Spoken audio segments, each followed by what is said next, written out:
Tito Primo, at your service, motherfucker. You are not born to be wild because you're gonna be done to be your life. Salamat po sa lahat ng iyong pananakit. Salamat sa iyo, mga mahal sa buhay. Putang inay mo, mama at papa. Nagpapakamatay na po si Tito Res sa bilangguan. Umiyak habang naka-live. Hindi makakapigil ang mga ulan at mga kuweba na hindi mo malilimutan ang pagkakasama ng Santo Papa de Espiliberato.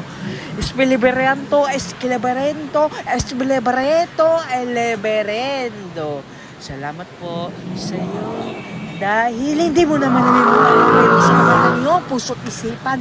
Santo Tomas, Santo Colengin, lahat kami ay gagaling sa isasalta mo lamang, Tito Primo. Gagaling naman mga sakit sa cancer dahil hindi mo nalilimutan sa samahan ng iyong sanlibutang Pilipino.